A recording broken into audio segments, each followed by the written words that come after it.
जय जय भारत माता, जय जय बीजेपी, जय जय बीजेपी, जय जय भारत माता।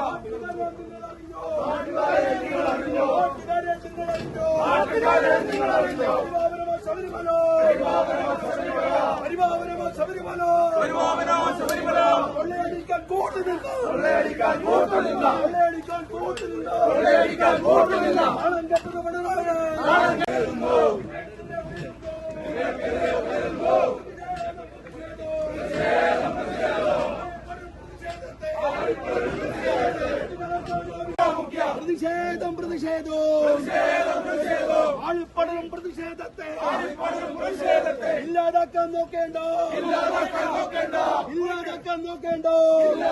നോക്കേണ്ട ജയ് ജയ് ഭാരത് മാതാ, ജയ് ജയ് ബിജെപി, ജയ് ജയ് ബിജെപി. സോണിയാഗാന്ധിയുടെ ഓഫീസിൽ പോയി എന്ത് കാര്യമാണ് കൈമാറേണ്ടത്? അതുകൊണ്ട് നിങ്ങൾ സൂചിപ്പിച്ചത് അന്വേഷണം മുമ്പോട്ട് പോയാൽ അന്വേഷണ ഏജൻസികൾ മുഖ്യമന്ത്രിയുടെ ഓഫീസിലും കയറേണ്ടി വരും, സോണിയാഗാന്ധിയുടെ ഓഫീസിലും കയറേണ്ടി വരും. അത് കയറാതിരിക്കാനാണ് SITയെ കൊല്ലാൻ ഈ കുറുവ സംഘം തയ്യാറായിട്ടുള്ളത്. കോൺഗ്രസും CPM-ഉം ചേർന്നിട്ടുള്ള ഈ കുറുവ സംഘം അവർ ഒരുമിച്ച് ചേർന്ന് SITയെ കൊല്ലാൻ, അന്വേഷണം അട്ടിമറിക്കാൻ തീരുമാനിച്ചത് മുഖ്യമന്ത്രിയുടെ ഓഫീസിലേക്ക് അന്വേഷണം എത്താൻ പാടില്ല, സോണിയാഗാന്ധിയുടെ ഓഫീസിലേക്ക് അന്വേഷണം എത്താൻ പാടില്ല.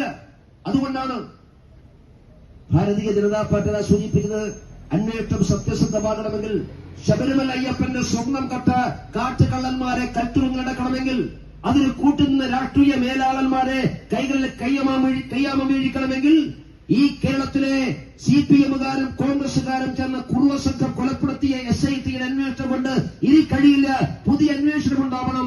അതിനാണ് ഒരു കേന്ദ്ര ഏജൻസി അന്വേഷിക്കണമെന്ന് ഭാരതീയ ജനതാ പാർട്ടി ആവശ്യപ്പെടുന്നത്. ഹൈക്കോടതിയിൽ ബോധ്യപ്പെട്ട അന്നു മുതൽ ഭാരതീയ ജനതാ പാർട്ടി സൂചിപ്പിക്കുന്ന ഒരു കാര്യം, ഇത് കേരളത്തിലെ രാഷ്ട്രീയ നേതൃത്വത്തിന്റെയും ഭരണ നേതൃത്വത്തിന്റെയും ഒത്താശയോടുകൂടി നടന്നിട്ടുള്ള ഒരു കൊള്ളയാണ് എന്നുള്ളതാണ്. അന്ന് മുഖ്യമന്ത്രി ഉൾപ്പെടെയുള്ള ആളുകൾ സ്വീകരിച്ച സമീപനം ദേവസ്വം ബോർഡിലെ ഏതാനും ഉദ്യോഗസ്ഥന്മാർ മാത്രം അറിഞ്ഞുകൊണ്ട് നടന്നിട്ടുള്ള ഏർപ്പാടാണ്. അതിന് മറ്റാർക്കും അതിൽ ബാധ്യതയില്ല. ചില ക്രിമിനൽ വാസനയുള്ള കുറ്റവാളികളായിട്ടുള്ള ആളുകൾ, ചില തട്ടിപ്പ് സംഘത്തിൽപ്പെട്ട ആളുകൾ, അവരും ദേവസ്വം ബോർഡിലെ ഏതാനും ജീവനക്കാരും മാത്രം ചേർന്നുകൊണ്ട് നടത്തിയിട്ടുള്ള ഒരു കൊള്ള മാത്രമാണ് ശബരിമലയിലെ സ്വർണ്ണക്കൊള്ള എന്ന് ലഘൂകരിച്ചുകൊണ്ട് ന്യായീകരിക്കാൻ ശ്രമിച്ചിട്ടുള്ള വ്യക്തിയാണ് ബഹുമാനപ്പെട്ട മുഖ്യമന്ത്രി. അന്ന് ഞങ്ങൾ സൂചിപ്പിച്ചൊരു കാര്യമുണ്ട്, അങ്ങനെ ഏതാനും ഉദ്യോഗസ്ഥന്മാർ മാത്രം വിചാരിച്ചാൽ, അല്ലെങ്കിൽ ശബരിമലയിൽ മറ്റു പല പ്രവർത്തനങ്ങൾക്ക് വേണ്ടി നിയോഗിക്കപ്പെട്ടിട്ടുള്ള ചില ആളുകൾ വിചാരിച്ചാൽ മാത്രം സാധിക്കുന്ന ഒരു കാര്യമല്ല ഈ വ്യാപകമായിട്ടുള്ള കൊള്ള എന്ന് ഞങ്ങൾ അന്നേ സൂചിപ്പിച്ചിരുന്നു.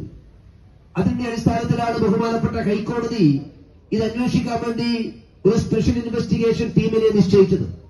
ഹൈക്കോടതി SITയെ നിയമിക്കുന്നതിന് മുമ്പ് ദേവസ്വം ബോർഡിന്റെ വിജിലൻസ് ആദ്യം ഈ കാര്യത്തെക്കുറിച്ച് അന്വേഷിച്ചതായിരുന്നു.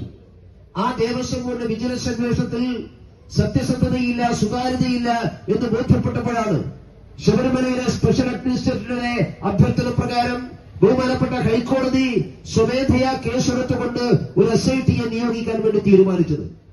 ആ SITയുടെ അന്വേഷണ പരിധി നിശ്ചയിക്കുന്ന സമയത്ത് അതെല്ലാവരും സൂചിപ്പിച്ചൊരു കാര്യമുണ്ട്, ബഹുമാനപ്പെട്ട ഹൈക്കോടതിയുടെ മുമ്പാകെ ശ്രദ്ധയിൽപ്പെടുത്തിയിട്ടുള്ള ഒരു കാര്യമുണ്ട്. ഈ അന്വേഷണം ദേവസ്വം ബോർഡിന് മാത്രമായി പരിമിതപ്പെടുത്താൻ വേണ്ടി പാടില്ല. ദേവസ്വം ബോർഡ് ഉദ്യോഗസ്ഥന്മാരെയോ ദേവസ്വം ബോർഡ് ജീവനക്കാരെയോ ദേവസ്വം ബോർഡ് ഭരണസമിതിയിലെ ആളുകളെ മാത്രമായി പരിമിതപ്പെടുത്താൻ പാടില്ല എന്ന് എല്ലാവരും അന്ന് ഹൈക്കോടതി സൂചിപ്പിച്ച കാര്യമാണ്. പക്ഷേ SIT ആദ്യം പറഞ്ഞത് ഇത് ദേവസ്വം ബോർഡുമായി ബന്ധപ്പെട്ടുകൊണ്ട് മാത്രം അന്വേഷിച്ചാൽ മതി എന്ന നിലപാടായിരുന്നു SIT സ്വീകരിച്ചത്. പക്ഷെ കേരളത്തിലെ ബഹുമാനപ്പെട്ട ഹൈക്കോടതിയുടെ